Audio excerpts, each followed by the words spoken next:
Good morning. Today we are going to be talking about the importance of agriculture.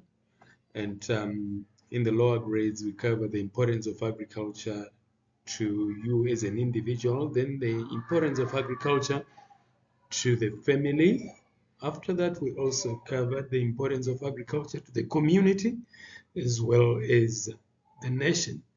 Now, we want to look at the importance of agriculture in terms of the careers that it provides, that it creates.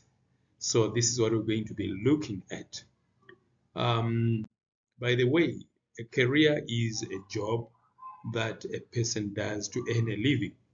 So I want you to watch this video. Then after watching this video, you will actually get to understand what careers in agriculture involve.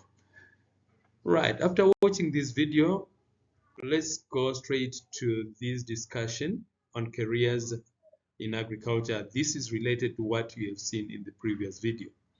So there are many career opportunities in agriculture, and many people in Zimbabwe are employed in agriculture.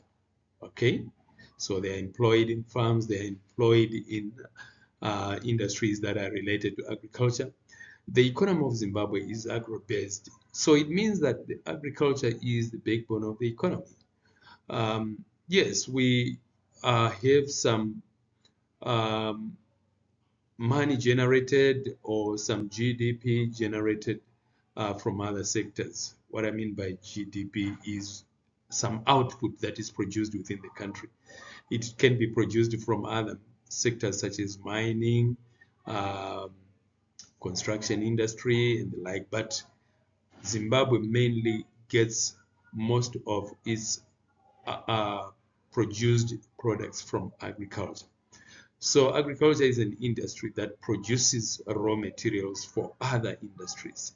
So there are many people, like I said, that are employed in agriculture and agriculture-related industries. And these people may be skilled or semi-skilled or unskilled. So when we say workers are skilled, we mean that they are professionals who are in agriculture, who would have received some special training that enable them to carry their duties as they are expected. There are many people that are found or that are classified as skilled workers. And these workers would have been trained for a long period of time, ranging from 3 to 4 years. So let's look at the examples of such workers. So we have what we call the veterinary doctors. These deal with animal health, which means they treat sick animals or injured animals. They also control some parasites. Then we have some agronomists, and these specialize in management of soil and growing of crops. You remember in grade 6 we covered what is called agronomy, and we said it is the concerned with crop management as well as soil management. So agronomists actually deal with issues that have to do with the soil, for example, improving soil fertility, controlling the soil pH, as well as making sure that the soil is well managed in terms of the structure. Right, these are agronomists, and they also deal with some crops, what we call crop management.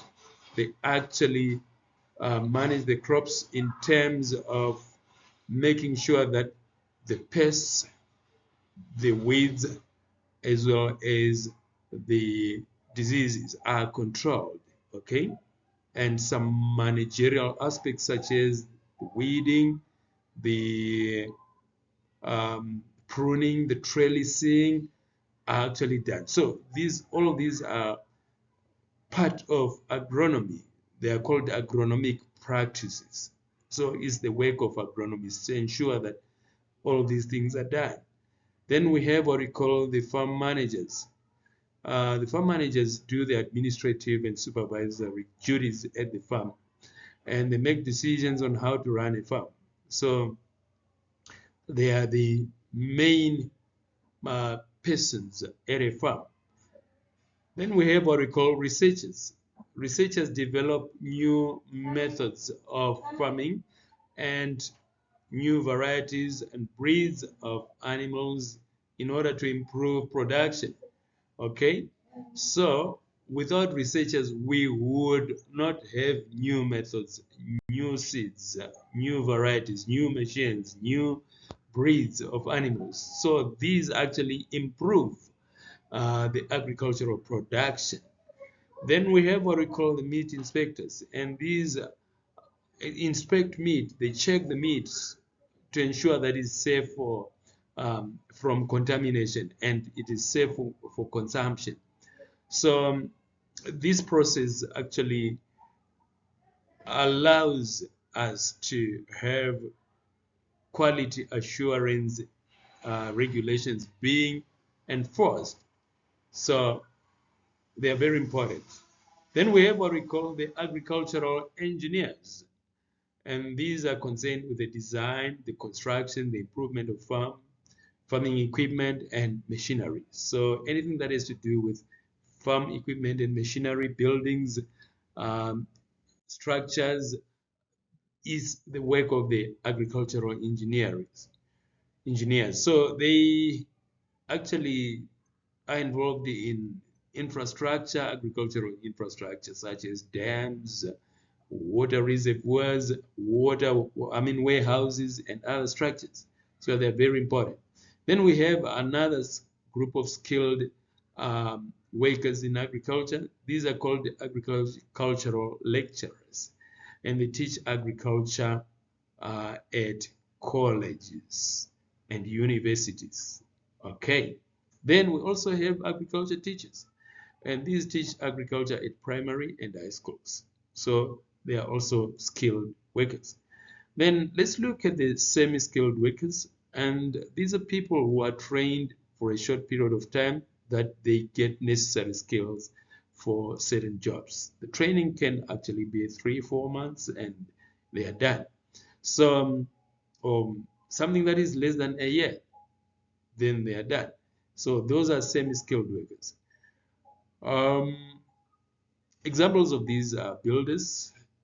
These construct farm buildings, drivers of tractors or trucks at a farm. Again, these are semi-skilled. Machine operators, for example, those ones who operate some combine harvesters. They are also some semi-skilled workers. Then we have what we call unskilled workers. These ones need no training to do their job.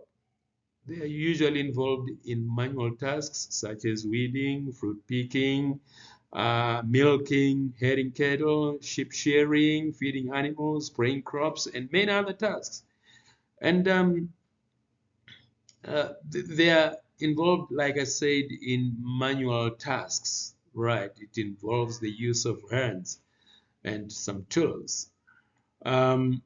Examples of such jobs are a head boy, a fruit picker, milker, sheep shearer. So I'll show you the pictures of these people so that you get to see them. So there is a head boy looking after cattle. Right, that is an unskilled job. Right, he's looking after cattle. You don't need training to do that.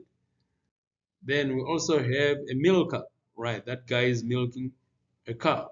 Right, again, you don't need to be trained. Right, you just need to be told what to do, then you straight away do it. That's a milker there. Then we also have a sheep shearer, right? That guy is actually shearing some sheep there. So that's another one. Then we have a fruit picker, right? That's a fruit picker there who is actually picking some fruits. So these are the examples of some jobs that are involved in agriculture. As you can see, agriculture is very important and it's something that creates some jobs for us. So until next time, have a good time. Bye-bye.